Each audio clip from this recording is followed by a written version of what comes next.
이거 없으면 할머니 병원비를. 비키세요. 제발, 제발요. 안녕하세요. 사연 들려주는 들려주는 남매입니다. 오늘 들려드릴 이야기는 가난한 포장마차 소녀와 재벌 회장 이야기입니다. 끝까지 재밌게 시청해주세요. 겨울바람이 시장 골목을 핥히고 지나갈 때마다 저는 손등에 입김을 불어넣으며 떡 반죽을 눌렀습니다. 성북구 시장 입구, 낡은 포장마차 안은 기름 연기로 뿌옇게 흐려져 있었죠. 철판 위에서 지글거리는 소리가 들릴 때마다 저는 조금씩 안도했습니다. 이 소리가 멈추면 안 되니까요. 이 소리가 멈추는 순간 외할머니의 산소호흡기도 함께 멈출지 모른다는 두려움이 늘 제 가슴을 짓눌렀습니다. 20살이 된 첫 겨울이었습니다. 같은 나이 친구들이 대학 캠퍼스를 거닐 때 저는 여기 서 있었습니다. 손가락 사이로 스며드는 밀가루 반죽의 차가운 감촉, 뜨거운 기름이 튀어올라 팔뚝에 남은 붉은 자국들, 그리고 하루 종일 서 있어 퉁퉁 부은 발목까지, 이 모든 것이 제 일상이었죠. 그날 저녁도 여느 때처럼 추웠습니다. 시장 상인들이 하나둘 문을 닫고 골목에는 쓰레기 봉투와 빈 박스만 남았습니다. 가로등 불빛이 희미하게 아스팔트를 비추고 있었죠. 저는 남은 반죽을 정리하며 오늘 번 돈을 머릿속으로 계산했습니다. 외할머니 병원비에는 턱없이 모자랐습니다. 그때였습니다. 검은색 고급 승용차 한 대가 골목 입구에 멈춰 섰습니다. 이런 차가 시장 골목에 들어오는 일은 흔하지 않았죠. 운전석에서 정장 차림의 중년 남성이 내렸고 뒷좌석 문을 조심스럽게 열었습니다. 그 안에서 작은 소녀가 내렸습니다. 9살쯤 되어 보이는 아이였습니다. 캐시미어 코트를 입고 있었지만 그 옷 속의 몸은 너무 작고 가늘어 보였죠. 무엇보다 제 눈길을 사로잡은 건 아이의 표정이었습니다. 텅 빈 눈동자, 꼭 담은 입술, 아무것도 원하지 않는다는 듯한 무표정한 얼굴. 저는 그 표정을 알고 있었습니다. 엄마를 잃었을 때 거울 속 제 얼굴도 저랬으니까요. 소녀는 천천히 제 포장마차 쪽으로 걸어왔습니다. 호떡에서 피어오르는 김을 바라보며 멈춰섰죠. 기사로 보이는 남성이 조심스럽게 물었습니다. 아가씨, 드시고 싶으세요? 소녀는 대답하지 않았습니다. 그저 호떡을 바라볼 뿐이었죠. 저는 갓 구운 호떡 하나를 종이에 싸서 건넸습니다. 따뜻할 때 드세요. 소녀의 작은 손이 천천히 호떡을 받아들었습니다. 한 입 베어 물었을 때 처음으로 그 아이의 눈에 무언가가 흔들렸습니다. 눈물은 아니었습니다. 그보다 더 깊은 것, 오래 잊고 있던 감각이 되살아나는 순간의 떨림 같은 것이었죠. 따뜻해요. 소녀가 작게 중얼거렸습니다. 엄마가 해주던 맛 같아요. 그 순간 제 가슴속 어딘가가 뜨거워졌습니다. 누군가의 상실과 외로움이 제 안에 그것과 공명하는 느낌이었죠. 저는 왜인지 모르게 이 아이를 다시 보게 될 거라는 예감이 들었습니다. 기사는 정중하게 고개를 숙이고 계산을 했습니다. 그리고 소녀의 손을 잡고 차로 돌아갔죠. 테일라이트가 골목을 벗어날 때까지 저는 그 차를 바라보고 있었습니다. 밤은 더 깊었습니다. 저는 철판을 닦으며 오늘 하루를 정리했습니다. 20살 한솔인, 대학에 가지 못한 소녀, 엄마 없이 자란 소녀, 외할머니의 산소호흡기 소리를 들으며 잠드는 소녀. 그것이 바로 저였습니다. 엄마는 제가 12살 때 교통사고로 세상을 떠났습니다. 아빠는 제 얼굴조차 본 적 없는 사람이었죠. 엄마는 단 한 번도 그분에 대해 말하지 않았습니다. 그저 네가 있어서 행복해 라고만 했습니다. 저를 키우는 것만으로도 버거웠을 외할머니는 그래도 늘 웃으며 우리 소린이는 엄마 닮아서 예쁘다고 말씀하셨습니다. 하지만 세월은 가혹했습니다. 외할머니는 작년 겨울부터 폐에 물이 차기 시작했고 이제는 하루도 병원을 떠날 수 없게 되었죠. 치료비는 눈덩이처럼 불어났고 저는 고등학교를 졸업하자마자 이 포장마차를 시작했습니다. 포장마차를 접을 때쯤 하늘에서 첫눈이 내리기 시작했습니다. 가로등 불빛 속에서 반짝이는 눈송이들이 아름다웠죠. 저는 고개를 들어 하늘을 바라보았습니다. 그리고 문득 생각했습니다. 오늘 만난 그 소녀도 지금 이 눈을 보고 있을까 하고요. 그날 밤 저는 알지 못했습니다. 이 아이가 제 인생을 송두리째 바꿔놓을 사람이라는 것을. 그리고 몇 달 뒤 이 포장마차가 흙탕물 속에 무너지는 날이 올 거라는 것을.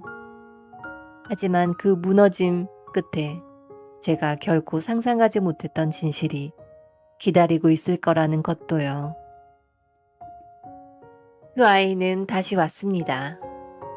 다음 날 저녁, 그리고 그 다음 날 저녁에도요. 매번 같은 시간, 같은 검은 승용차를 타고 나타났습니다. 처음에는 기사만 내려서 호떡을 사갔죠. 하지만 사흘째 되던 날 소녀가 직접 차에서 내렸습니다. 저 여기 앉아도 돼요?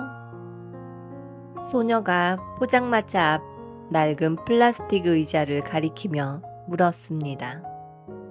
목소리는 여전히 작고 조심스러웠죠. 저는 고개를 끄덕이며 갓 구운 호떡을 내밀었습니다.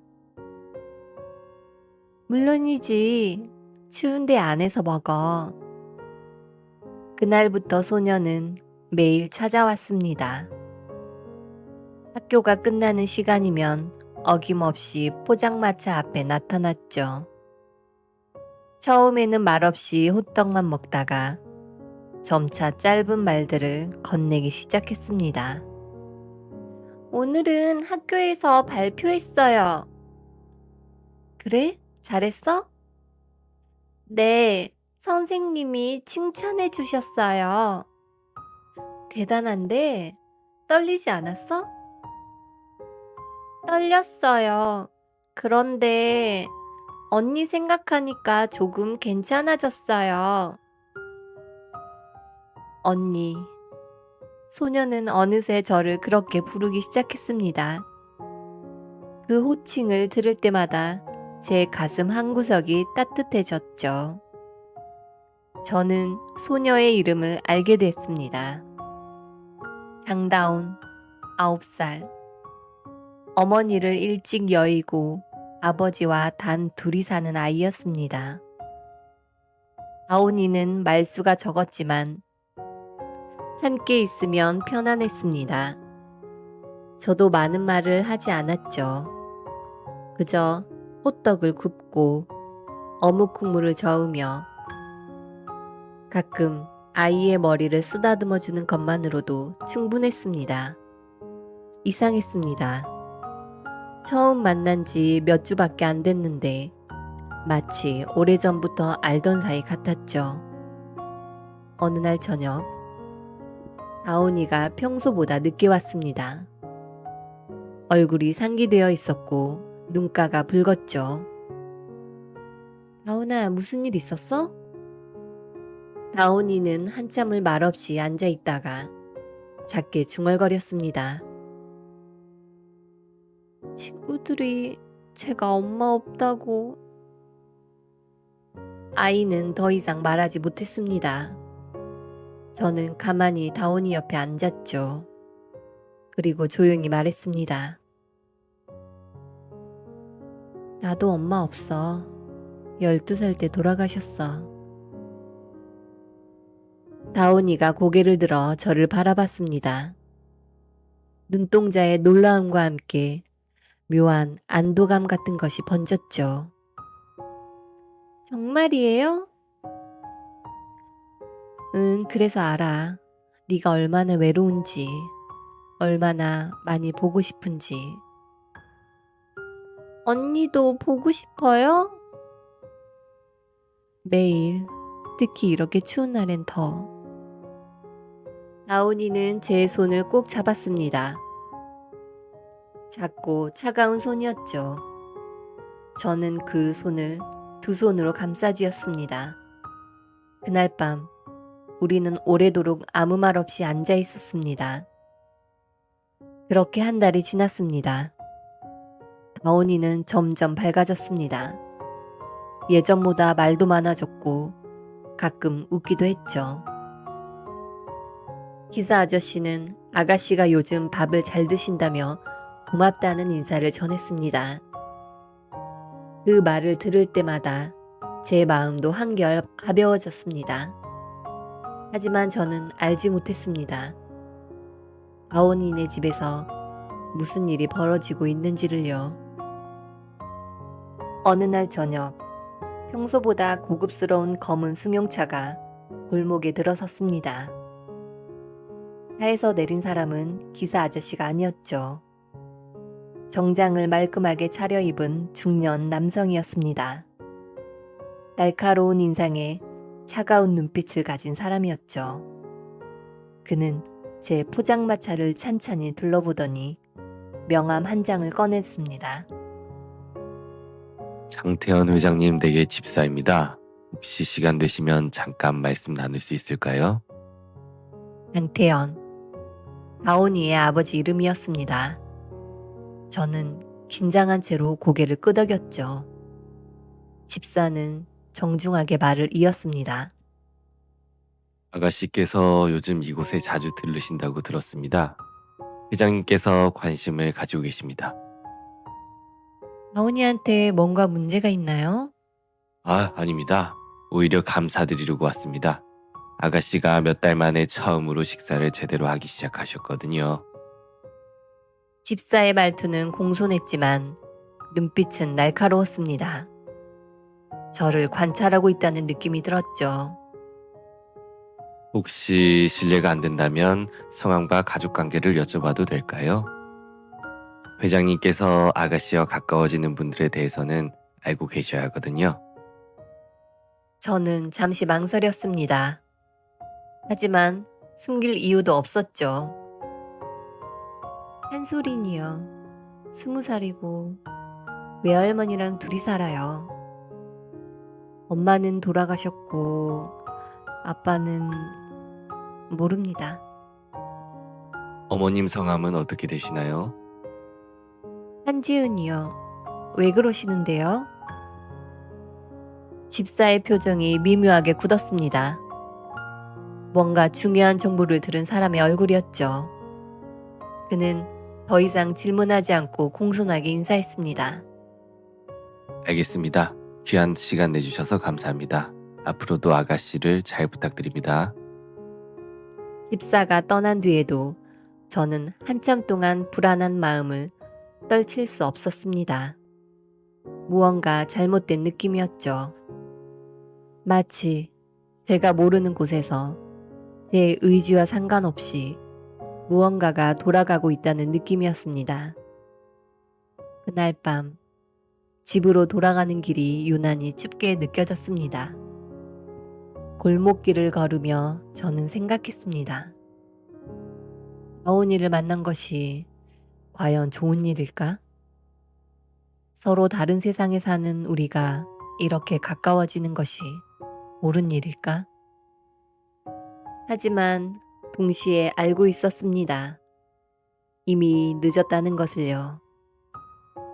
다온이는 제게 소중한 존재가 되어버렸고, 저 역시 그 아이에게 필요한 사람이 되어버렸습니다. 이제 와서 돌아갈 순 없었지요. 그날 밤 저는 외할머니 병실에서 할머니의 손을 잡고 앉아 있었습니다. 산소호흡기 소리만이 조용히 울렸죠. 저는 작게 중얼거렸습니다. 할머니, 저 잘하고 있는 거 맞죠? 대답은 없었습니다. 다만 할머니의 따뜻한 손만이 제 손을 꼭 쥐고 있을 뿐이었습니다. 그로부터 일주일 뒤 소문이 돌기 시작했습니다. 구청에서 무허가 포장마차에 대한 대대적인 단속을 시작한다는 소식이었죠. 시장 상인들은 불안한 표정으로 수군거렸고 저 역시 마음이 무거웠습니다. 이 포장마차는 제게 생계 그 이상이었으니까요. 외할머니의 생명줄이자 다온이와 저를 연결해주는 유일한 공간이었습니다. 목요일 저녁이었습니다. 평소보다 손님이 적었죠. 다들 단속 소문에 일찍 집으로 돌아간 것 같았습니다. 저는 호떡 반죽을 반죽하며 시계를 봤습니다. 6시 30분. 다온이가 올 시간이었죠. 그때였습니다. 골목 저편에서 희고 밝은 불빛이 보이기 시작했습니다. 확성기 소리가 울려 퍼졌죠. 아, 무허가 노점상들은 즉시 철거 바랍니다. 구청 단속반입니다. 심장이 빠르게 뛰기 시작했습니다. 단속반 직원들이 형광조끼를 입고 골목 안쪽부터 들어오고 있었죠. 옆 가게 아저씨가 급하게 소리쳤습니다. 소리나, 빨리 정리해. 저 사람들 진짜 다 가져간다. 저는 떨리는 손으로 호떡틀을 챙기려 했습니다. 하지만 머릿속이 하얗게 변했죠. 무엇부터 챙겨야 할지, 어디로 가야 할지 아무 생각도 나지 않았습니다. 단속반 직원 2명이 제 포장마차 앞에 섰습니다. 여기 허가증 있어요? 저는... 없으면 철거 대상입니다. 비키세요. 직원 한 명이 천막 기둥을 잡아당겼습니다. 철제 프레임이 삐걱거리는 소리를 내며 흔들렸죠. 저는 황급히 호떡틀을 끌어안았습니다. 잠깐만요. 이것만 챙기게 해주세요. 이거 없으면 할머니 병원비를... 하지만 직원들은 들은 척도 하지 않았습니다. 천막이 한쪽으로 기울었고 철판 위의 호떡들이 바닥으로 쏟아졌죠. 검은 기름이 아스팔트 위로 번졌습니다. 저는 호떡틀을 부여잡고 있었지만 다른 직원이 그것마저 빼앗으려 했습니다. 안 돼요. 이건 제가 몇 달을 모아서 산 거예요. 몸싸움 끝에 저는 균형을 잃었습니다.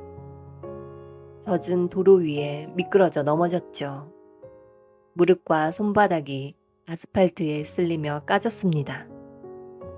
흙탕물이 옷에 튀었고 손에 들고 있던 호떡들이 도로 위로 굴러갔습니다. 천막이 완전히 무너지면서 쇠 파이프가 제 어깨를 스쳤죠. 순간 숨이 막혔습니다. 골목에 앉아있는 제 눈앞에서 수개월간 쌓아온 모든 것이 무너지고 있었습니다. 포장마차 천막, 낡은 의자들, 어묵 냄비, 호떡 반죽이 담긴 통까지 모두 바닥에 나뒹굴었죠. 저는 흙탕물 속에 주저앉아 그 광경을 바라볼 수밖에 없었습니다. 제발요. 목소리는 떨렸고 눈물이 흘러내렸습니다. 하지만 누구도 멈추지 않았죠. 그저 일을 끝내려는 사람들의 무표정한 얼굴만이 보였습니다. 바로 그때였습니다. 골목 입구에 검은 승용차가 멈춰섰습니다. 운전석이 아닌 뒷자리에서 한 남자가 내렸죠. 키가 크고 검은 코트를 입은 사람이었습니다. 그는 단속 현장을 한참 바라보더니 천천히 걸어왔습니다. 남자의 발걸음 소리가 들렸습니다. 구두 밑창이 젖은 아스팔트를 밟는 소리였죠. 단속반 직원들도 그 존재감을 느꼈는지 잠시 동작을 멈췄습니다. 그만하십시오. 낮고 단호한 목소리였습니다. 남자는 단속반 책임자로 보이는 사람 앞에 섰죠. 이 포장마차는 제가 책임지겠습니다. 철거는 보류해 주시기 바랍니다. 누구신데 감히... 장태현입니다. 제 변호사가 내일 아침 구청으로 연락드릴 겁니다. 장태현. 그 이름을 듣는 순간 단속반 책임자의 표정이 변했습니다. 뭔가 알아듣는 표정이었죠. 그는 잠시 망설이더니 고개를 끄덕였습니다. 알겠습니다. 일단 보류하겠습니다. 단속반은 물러갔습니다. 골목에는 다시 정적이 찾아왔죠. 저는 여전히 바닥에 주저앉아 있었습니다. 무릎에서 피가 흘렀고 손바닥에는 작은 돌멩이가 박혀 있었습니다. 남자가 제 앞에 섰습니다. 저는 천천히 고개를 들어 그의 얼굴을 봤죠. 50대 초반으로 보이는 날카로우면서도 지친 눈빛을 가진 사람이었습니다. 하지만 그 눈 속에는 묘한 떨림이 있었습니다. 괜찮습니까? 저는 대답하지 못했습니다. 그저 남자를 바라볼 뿐이었죠. 그는 천천히 무릎을 굽혀 저와 눈높이를 맞췄습니다. 그리고 조심스럽게 물었습니다. 혹시 어머니 성함이 한지은입니까? 심장이 멎는 것 같았습니다. 왜 이 사람이 엄마 이름을 알고 있는 걸까요? 저는 떨리는 목소리로 대답했습니다. 네, 우리 엄마 한지은 맞아요. 근데 어떻게... 그 순간 남자의 얼굴이 일그러졌습니다. 고통스러운 표정이었죠. 그는 천천히, 정말 천천히 시장 바닥에 무릎을 꿇었습니다. 깨끗한 바지가 흙탕물에 젖었지만 그는 개의치 않았습니다. 미안합니다. 정말 미안합니다. 저는 무슨 일이 벌어지고 있는지 이해할 수 없었습니다. 다온이의 아버지가 왜 제 앞에 무릎을 꿇고 있는 걸까요? 왜 엄마 이름을 알고 있는 걸까요? 왜 눈물을 흘리고 있는 걸까요? 당신의 어머니 지은이를 지켜주지 못했습니다. 남자의 목소리는 떨렸습니다. 20년을 짊어진 무게가 느껴지는 목소리였죠. 그 순간 골목 입구에서 작은 발소리가 들렸습니다. 다온이었습니다. 아이는 달려와 저를 보고 눈을 크게 떴죠. 언니! 다온이가 제 옆에 무릎을 꿇고 앉았습니다. 그리고 남자를 올려다봤죠. 아빠, 언니한테 왜 그래요? 아빠. 그 단어가 공기 중에 울렸습니다. 저는 다온이를, 남자를, 그리고 무너진 포장마차를 번갈아 봤습니다. 모든 것이 혼란스러웠죠. 남자는 다온이를 보고 그리고 다시 저를 봤습니다. 그의 눈에는 결심이 서려 있었습니다. 병원에 가야 합니다. 그리고 할 이야기가 많습니다. 20년 동안 하지 못한 이야기들이요. 저는 여전히 아무 말도 할 수 없었습니다. 다만 한 가지는 알 수 있었습니다. 오늘 밤 제 인생이 완전히 바뀔 거라는 것을요. 무너진 포장마차처럼 지금까지 알고 있던 모든 것이 무너지고 전혀 예상하지 못한 진실이 그 자리에 들어서게 될 거라는 것을요. 흙탕물 속에 반쯤 묻힌 호떡들이 보였습니다. 저는 그것을 바라보며 생각했습니다. 이 모든 것이 끝일까요? 아니면 새로운 시작일까요? 대답은 아직 알 수 없었습니다. 다만 남자의 손이 조심스럽게 제 앞에 내밀어져 있었고 다온이가 제 손을 잡고 있었습니다. 그리고 그 순간 저는 선택해야 했습니다. 그 손을 잡을 것인지 아니면 홀로 일어설 것인지를요. 저는 그 손을 잡았습니다. 아니, 정확히는 다온이가 제 손을 잡아 끌었죠. 아이의 작은 손에 힘이 들어갔고 저는 그 힘에 이끌려 일어섰습니다. 남자, 장태현은 천천히 고개를 들어 저를 바라봤습니다. 그의 눈에는 20회를 견딘 슬픔과 후회가 담겨 있었죠. 차는 조용했습니다. 뒷좌석에 다온이와 제가 나란히 앉았고 태연은 조수석에 앉아 있었습니다. 기사는 아무 말 없이 운전했죠. 창밖으로 서울의 야경이 흘러갔습니다. 저는 무릎에서 흐르는 피를 손수건으로 누르며 생각했습니다. 지금 무슨 일이 벌어지고 있는 걸까요?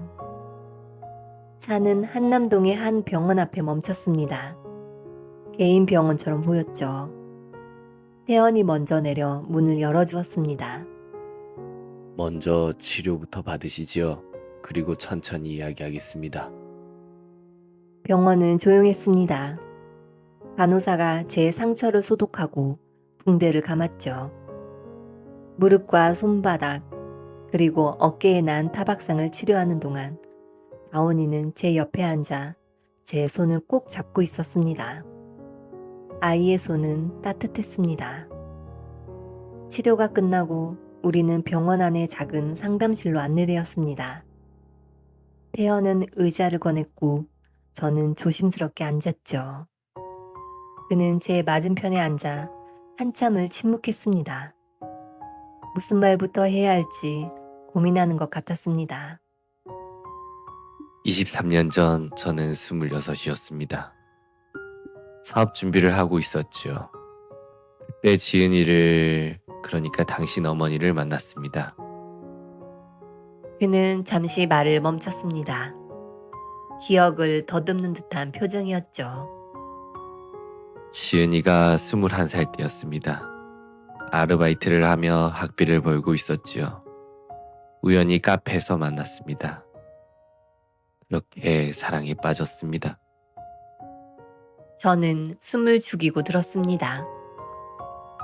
엄마에 대한 이야기를 이렇게 자세히 듣는 것은 처음이었죠.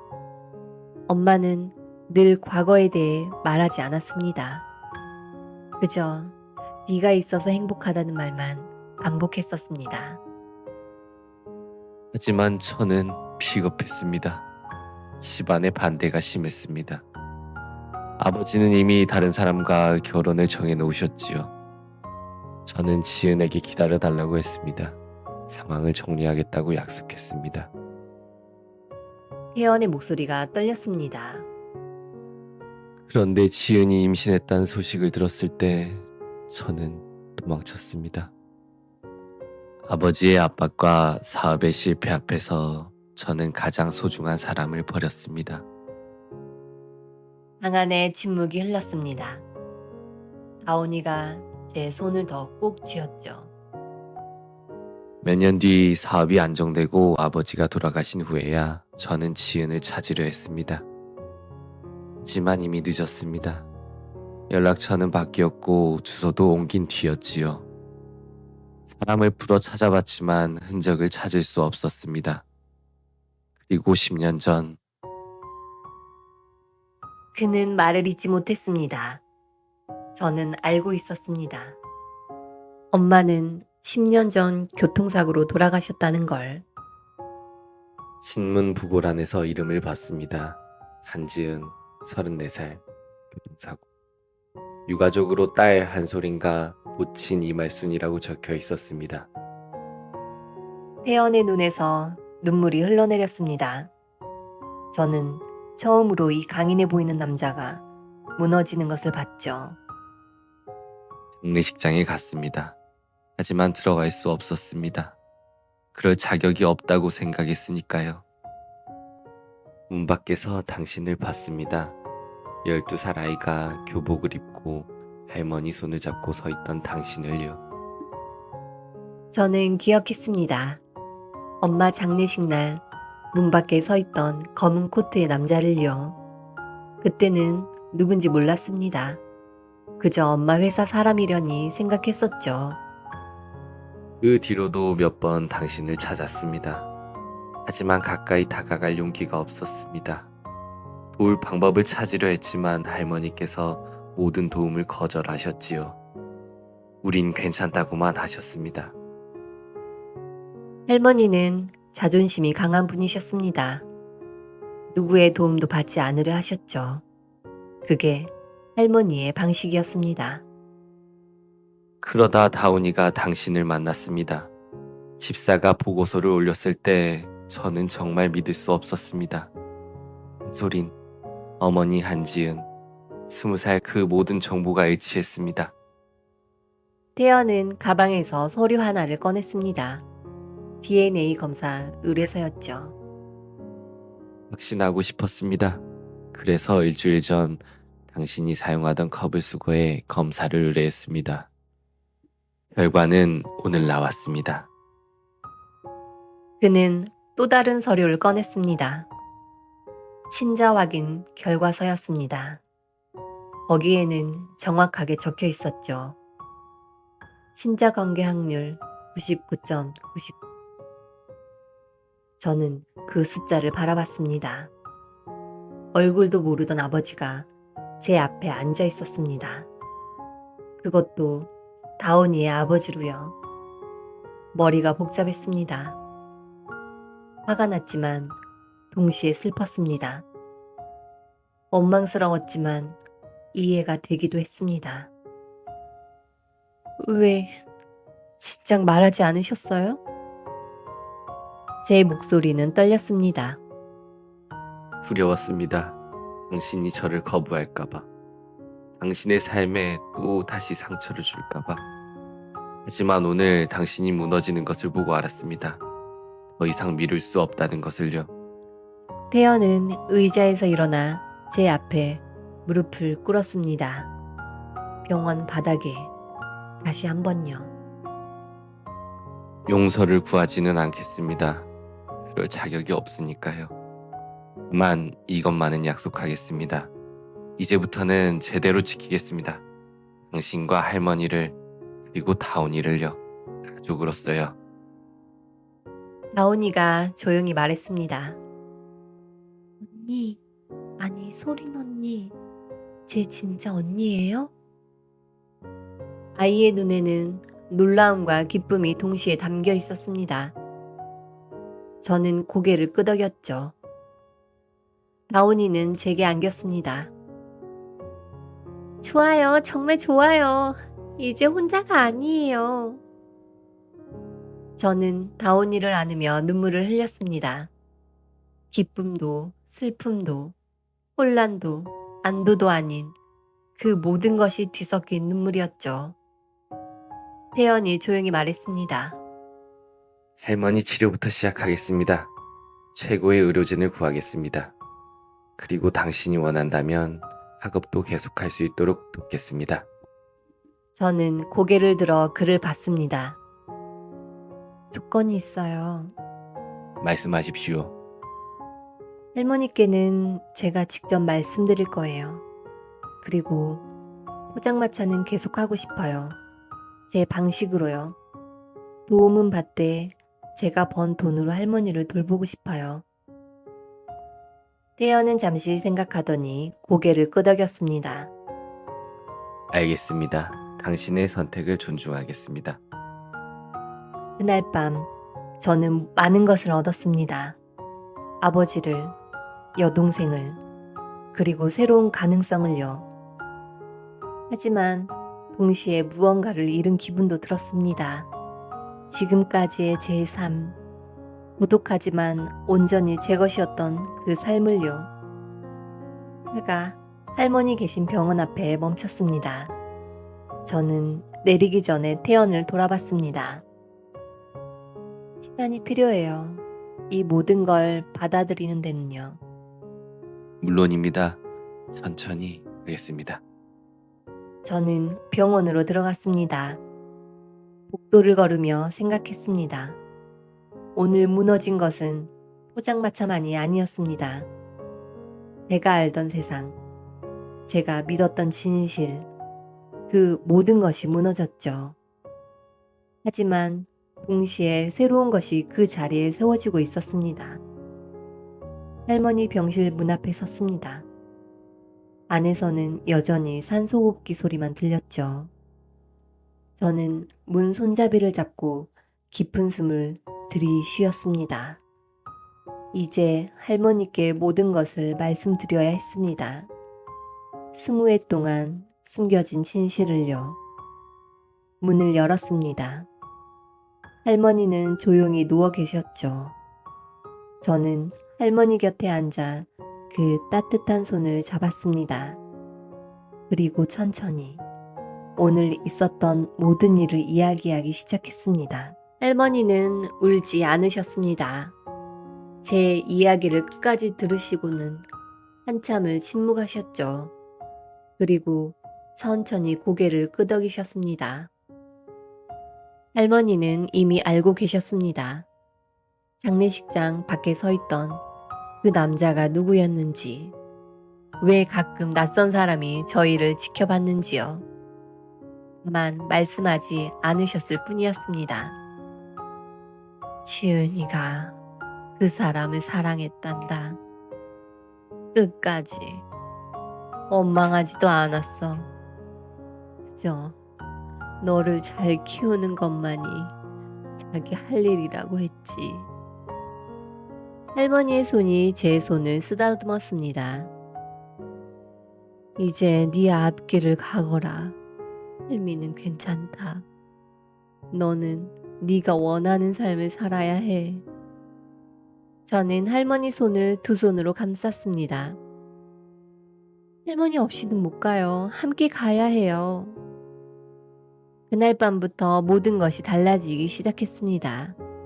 태연은 약속을 지켰습니다. 할머니는 한성의료원으로 옮겨져 최고의 의료진에게 치료를 받으셨죠. 폐에 차있던 물이 빠지고 호흡이 안정되었습니다. 석 달 뒤, 할머니는 산소호흡기 없이도 숨을 쉴 수 있게 되었습니다. 포장마차는 정식 허가를 받았습니다. 태연이 구청과 합의해 합법적인 노점 자리를 마련해 준 것이었죠. 새 천막과 깨끗한 조리 기구들이 들어왔습니다. 하지만 호떡 틀만은 예전 것을 수리해서 사용했습니다. 흙물 속에서 건져낸 그 틀이 제게는 가장 소중했으니까요. 저는 대학에 입학했습니다. 식품영양학과. 언젠가 제대로 된 가게를 열고 싶다는 꿈이 생겼기 때문이었죠. 평일에는 학교에 다니고 주말에는 포장마차를 열었습니다. 태연은 제 선택을 존중해 주었습니다. 당신이 원하는 방식으로 하십시오. 저는 그저 옆에서 지켜볼 뿐입니다. 다온이는 제 가장 큰 조력자가 되었습니다. 주말마다 포장마차에 와서 손님을 맞았지요. 학교에서 있었던 일을 신나게 이야기하고 제가 만든 호떡을 자랑스럽게 나눠주었습니다. 우리 언니가 직접 만든 거예요. 세상에서 제일 맛있어요. 아이는 점점 밝아졌습니다. 예전에 텅 빈 눈빛은 사라지고 웃음이 가득한 얼굴이 되었죠. 밥도 잘 먹고 친구들도 많아졌습니다. 저는 가끔 아이를 보며 생각했습니다. 우리가 서로를 구한 것일지도 모른다고요. 태연과의 관계는 천천히 쌓여갔습니다. 저는 그를 아빠라고 부르지 않았습니다. 아직은 그럴 수 없었죠. 하지만 장 회장님이라는 호칭도 어색했습니다. 그래서 그냥 이름을 불렀습니다. 그는 그 호칭에 아무 불만도 표하지 않았습니다. 다만 가끔 제가 그렇게 부를 때마다 조금 슬픈 표정을 지었죠. 하지만 참았습니다. 기다릴 수 있다는 듯이요. 1년이 지났습니다. 할머니는 퇴원하셨습니다. 태연이 마련해준 작은 아파트에서 편안히 지내셨죠. 저는 주중에는 기숙사에서 주말에는 할머니와 함께 지냈습니다. 할머니는 예전처럼 웃으시며 김치를 담그고 제가 좋아하는 음식을 만드셨습니다. 우리 소린이 이제 대학생이네. 할미가 얼마나 자랑스러운지 아니? 저는 할머니 곁에 앉아 말씀드렸습니다. 할머니 덕분이에요. 할머니가 저를 여기까지 키워주셨잖아요. 아니다. 네가 강한 아이라서 그래. 엄마 닮아서. 그날 저녁 태연이 찾아왔습니다. 다원이와 함께였죠. 우리는 함께 저녁을 먹었습니다. 할머니가 차려주신 밥상 앞에서요. 어색했지만 따뜻한 시간이었습니다. 식사 후 태연이 조심스럽게 말했습니다. 말씀드릴 것이 있습니다. 그는 서류 몇 장을 꺼냈습니다. 말순 장학재단을 설립하려고 합니다. 어머님 성함을 따서요. 할머니의 눈이 커졌습니다. 어려운 환경에서도 꿋꿋하게 자녀를 키운 부모들과 그 아이들을 돕고 싶습니다. 소린 씨처럼 힘든 상황에서도 포기하지 않는 젊은이들에게 기회를 주고 싶습니다.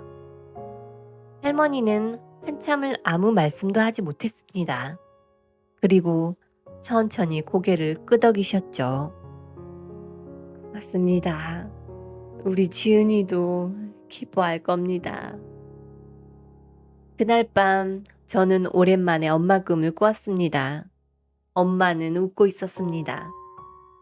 잘했어 소리나, 이제 괜찮아 라고 말하는 것 같았죠. 꿈에서 깨었을 때 제 뺨에는 눈물이 흘러 있었습니다. 하지만 슬프지 않았습니다. 2년이 지났습니다. 말순 장학재단은 수백 명의 학생들을 도왔습니다. 저도 가끔 재단 행사에 참여했죠. 제 이야기를 들려주고 아이들을 격려했습니다. 포기하지 마세요. 힘들어도 외로워도 언젠가는 봄이 옵니다. 저처럼요. 포장마차는 여전히 주말마다 열었습니다. 이제는 작은 명소가 되었죠. 알순 할머니네 호떡이라는 간판이 달렸습니다. 할머니가 직접 쓰신 이름이었습니다. 어느 봄날 오후였습니다. 벚꽃이 흩날리는 시장 골목에서 저는 호떡을 굽고 있었습니다. 다온이가 옆에서 반죽을 치대고 있었죠. 이제 중학생이 된 아이는 제 어깨까지 자랐습니다. 언니, 저도 나중에 언니처럼 요리 배우고 싶어요. 그래? 같이 하면 좋겠다. 진짜요? 그럼 우리 나중에 가게 할까요? 큰 가게. 저는 웃으며 다온이 머리를 쓰다듬었습니다. 좋아, 그때까지 열심히 공부하자. 그때 익숙한 차 한 대가 골목에 들어섰습니다. 태연이었습니다. 그는 차에서 내려 우리에게 다가왔죠. 손에는 벚꽃 가지를 들고 있었습니다. 할머니께 드리려고요. 봄이 왔다고.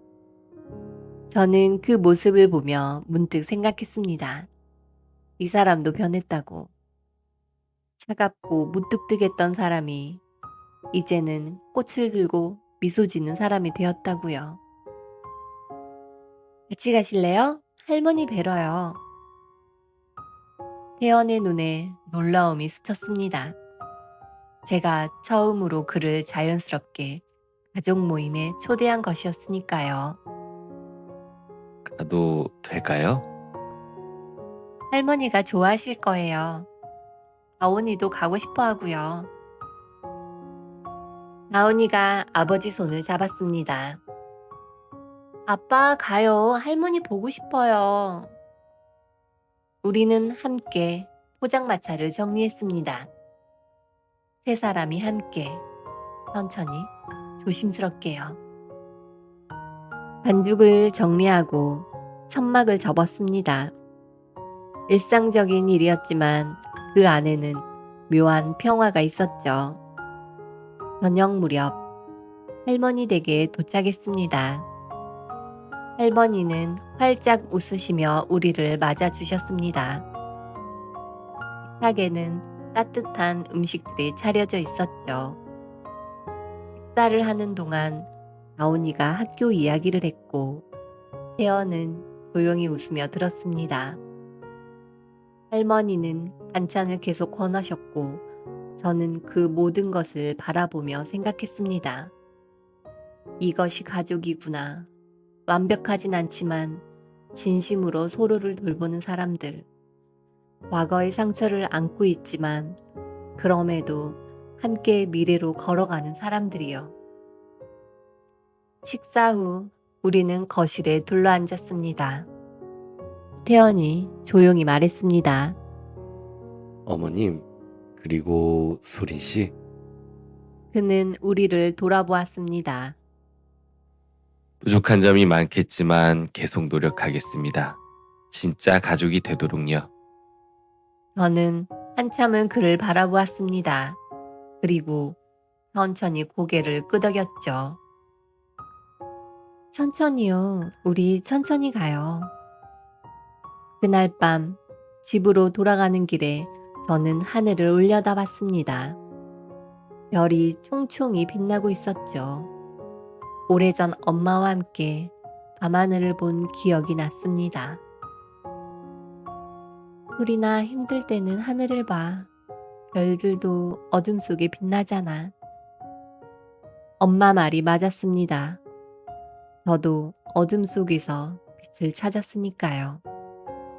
포장마차의 따뜻한 불빛, 다온이의 맑은 웃음, 할머니의 주름진 손, 그리고 조심스럽지만 진심 어린 태연의 노력까지. 겨울은 지나갔고 봄이 왔습니다. 그리고 이제 저는 알았습니다. 인생에는 끝이 아닌 시작이 더 많다는 것을요. 무너진 자리에서 새로운 것이 자란다는 것을요. 한소린, 22살.